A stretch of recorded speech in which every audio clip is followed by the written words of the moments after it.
ত্রয়োদশ জাতীয় সংসদ নির্বাচনে বিজয়ী ২৯৭ সংসদ সদস্যের মধ্যে ২৭১ জনের সম্পদ কোটি টাকার উপরে।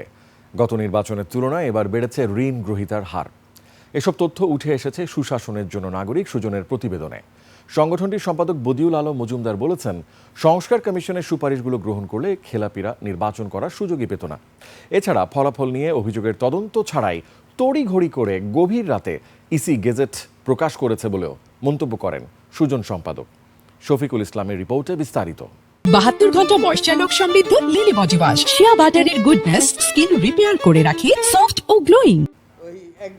জাতীয় প্রেস ক্লাবে সুশাসনের জন্য নাগরিক সুজন আয়োজিত ত্রয়োদশ জাতীয় সংসদ নির্বাচনে নবনির্বাচিত সংসদ সদস্যদের তথ্য উপস্থাপন শিরোনামে সংবাদ সম্মেলন। আমরাই আদালতে গিয়েছিলাম। এ সময় ২৯৭ জন নির্বাচিত সংসদ সদস্যের হলফনামার তথ্য বিশ্লেষণ করে তাদের শিক্ষা, পেশা, বয়স, মামলা, আয় এবং ঋণের বিষয় বিস্তারিত তুলে ধরা হয়। এবার কোটিপতি বিজয়ী প্রার্থীর হার মোট প্রার্থীর ৯১.২৫%। ২৯৭ জন যারা নির্বাচিত হয়েছেন তার ২৭১ জনেই কোটি টাকার অধিক সম্পদের মালিক। ৫ কোটি টাকার অধিক সম্পদের মালিক আছে ৬২.৯৬ ভাগ। প্রতিদ্বন্দ্বিতার তুলনায় কোটিপতিদের নির্বাচিত হওয়ার হার এটা বৃদ্ধি পেয়েছে। প্রতিদ্বন্দ্বিতার হার ছিল ৫৫.৬৩ ভাগ, আর নির্বাচিত হয়েছে ৯১.২৫ ভাগ। আর দ্বাদশ জাতীয় সংসদ নির্বাচনের সাথে যদি আমরা তুলনা করি তবে এখানেও কোটিপতির সংখ্যা বৃদ্ধি পেয়েছে। দ্বাদশ জাতীয় সংসদ নির্বাচনে এটা ছিল ৮৯.৯৭। নির্বাচনে বিজয়ী ২৯৭ জনের মধ্যে ১৪৭ জন ঋণ গ্রহীতা।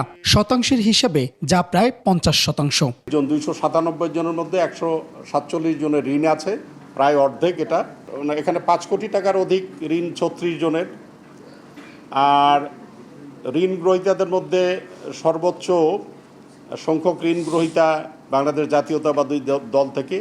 আবার দ্বাদশ জাতীয় সংসদ নির্বাচনের তুলনাতেও ঋণ গ্রহীতার হার বেশি। এখানে ৪৪.৮১ ভাগ ছিল, এবারে ৪৯.৪৯ ভাগ। সুজন সম্পাদক বদিউল আলম মজুমদার বলেন, নির্বাচন শান্তিপূর্ণ হলেও ফলাফল নিয়ে যে অভিযোগগুলো এসেছিল তা খতিয়ে দেখে ইসির গেজেট প্রকাশ করা উচিত ছিল। জাতীয়তাবাদী দল এবং জামাত ইসলামের যে জুটো জোট থেকেই কিন্তু কিছু কিছু প্রার্থী প্রশ্ন তুলেছিল। তো নির্বাচন কমিশনের যেটা উচিত ছিল, আমি যতটুকু আইনকানুন জানি, যে তারা এগুলো তদন্ত করে সুরাহা করে তারপরে গেজেট প্রকাশ করা উচিত ছিল। তাই অনেক প্রশ্ন রয়েছে এবং এই প্রশ্নগুলোর আপনারা উত্তর খুঁজবেন, আমরা উত্তর খুঁজব। আইন অনুযায়ী নির্বাচন পরবর্তী সময়েও সংসদ সদস্যদের বিষয়ে অভিযোগগুলো তদন্ত করার সুযোগ আছে বলেও জানান সুজন সম্পাদক। খতিয়ে দেখার আপনাদের জন্য সুযোগ সৃষ্টি হয়েছে। শফিকুল ইসলাম, ২১ টেলিভিশন, ঢাকা।